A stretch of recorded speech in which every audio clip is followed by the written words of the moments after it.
As far as ambience is concerned, it's not quite what I would have chosen for the grand finale of our long association. Something perhaps a bit more regal, or even a touch gladiatorial.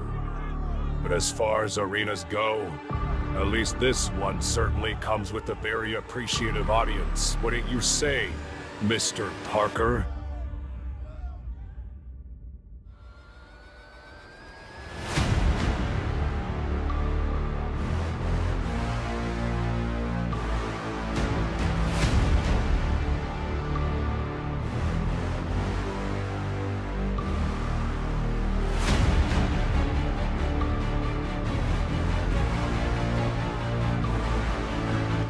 Take a look around, Spider-Man.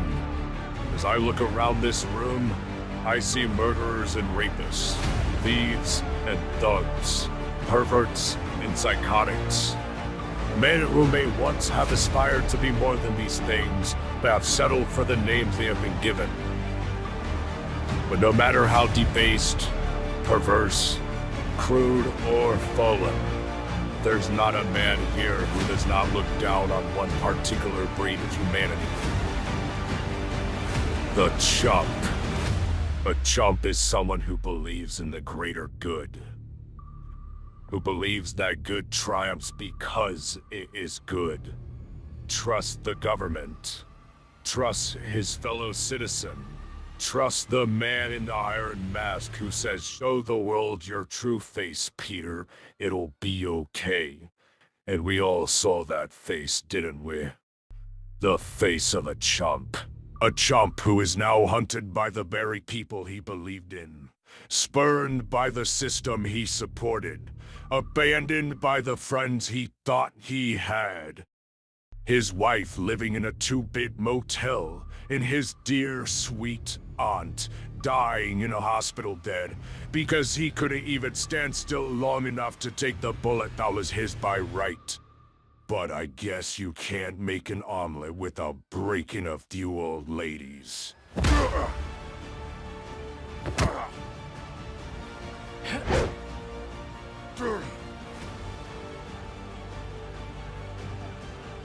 Even his usual sense of humor and devil-may-care attitude seems to have abandoned him. Must be terribly distressing and unfortunate to have absolutely nothing left in life except the desire for revenge. Which is especially unfortunate since once you've made a mockery of everything you stand for and victimized the woman you said you loved, really, what's left except humor?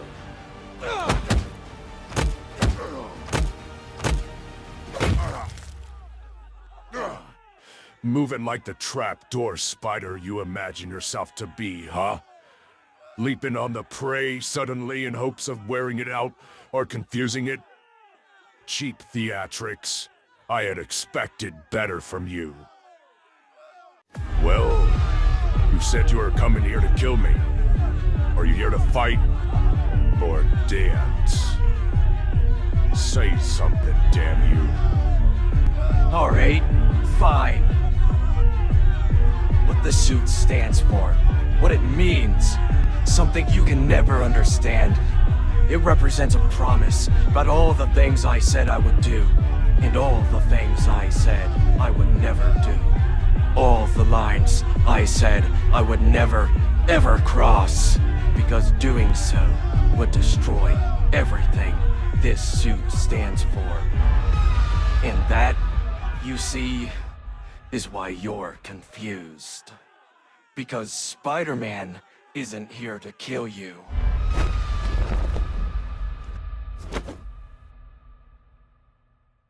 Peter Parker is.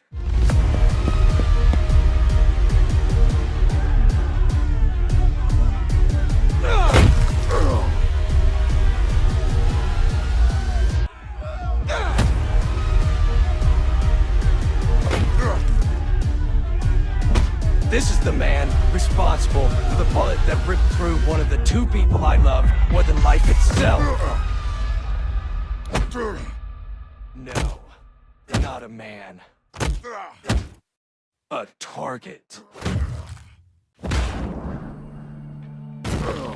You forgot something, Fisk. Something you should have remembered before you decided to put a bullet through someone too old and frail to get out of the way. And it's this. For all your money, for all your cruelty, you don't have any real power. You can't fly, can't stick to walls, can't turn into a living flame or stretch out across a 20-foot room. At the end of the day, you're just a fat man with an attitude. A balloon just waiting for someone to stick a needle in it. And me, I'm the needle.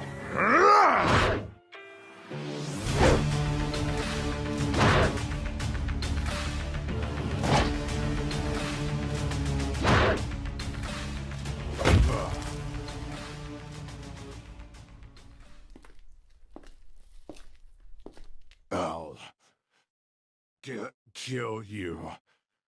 Swear to God, I'll kill. Get up, Fisk. I said, get up! Go to hell.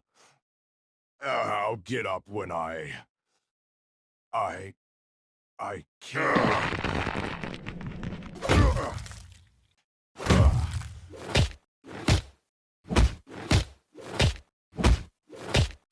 Balloon. Needle. Now, here's how it's going to happen. I pour a stream of webbing deep into your throat, your esophagus, all the way down into your lungs, filling them completely.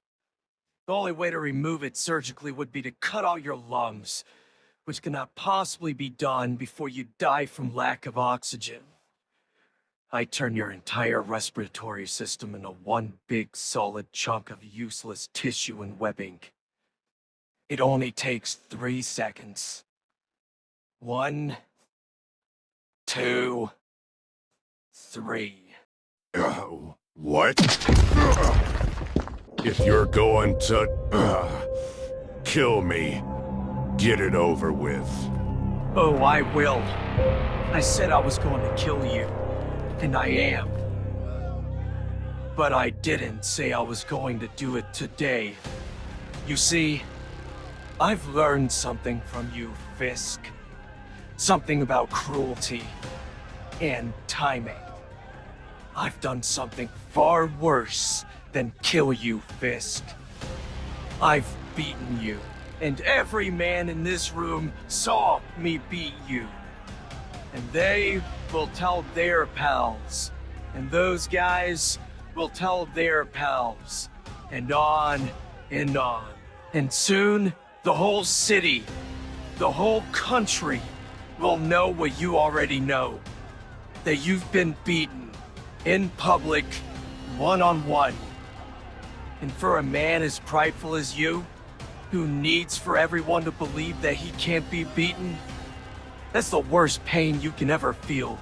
I want you to live with that knowledge because I know it will tear you apart deep inside every waking moment of every day. I want you to live in that kind of personal hell. I want you to burn, Fisk. For a while, at least.